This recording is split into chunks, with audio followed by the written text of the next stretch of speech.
Okay, Assalamualaikum, selamat pagi. Saya berada di kolam HTA Sungai Panjang. Dan hari ini saya nak review cara macam mana saya kawal pemangsa memerang untuk kawasan kolam saya ni. Okay, jom saya tunjuk. Di kolam Sungai Panjang ni, saya gunakan kaedah pagar elektrik. Kenapa saya gunakan pagar elektrik? Kerana paling penting, nombor satunya, mudah untuk diselenggara, mudah untuk dipasang. Lepas tu harganya, kosnya pun tak terlalu tinggi. Dan yang paling penting, dia berkesan untuk menghalang memerang daripada masuk ke kawasan kolam kita. Okey, cara nak pasang dia sangatlah mudah. Kita boleh pasang sendiri, tak perlu minta tolong orang pasang. Macam ni cara dia.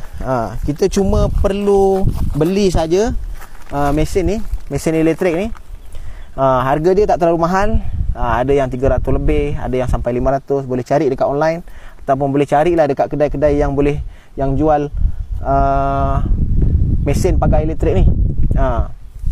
Dan mesin pagar elektrik ni dia ada wire yang disambungkan terus ke bateri. Bateri ni bateri kereta lah.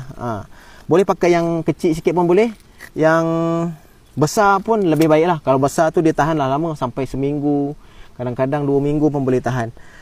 Cuma kita sambungkan yang merah ni dekat positif, yang hitam dekat negatif lah, macam biasa.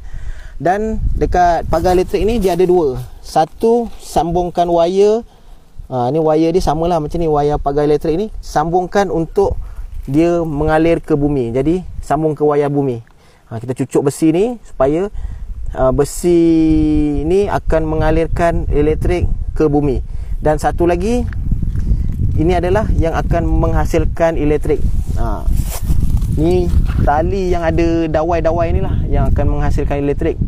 Dan yang inilah kita akan salurkan terus, ataupun kita bawa pusingkan ke kawasan, seluruh kawasan kolam.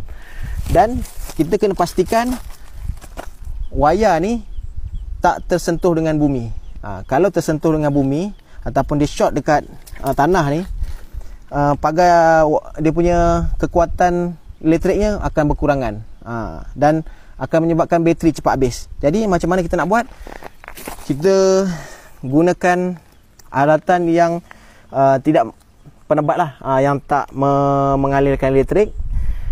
Kalau kita pakai PVC saja, dia lembut. Jadi kita kat sini kita pakai besi macam ni. Besi ni kita cucuk, besi ni dah keras, dan kita salutkan dengan PVC. Dan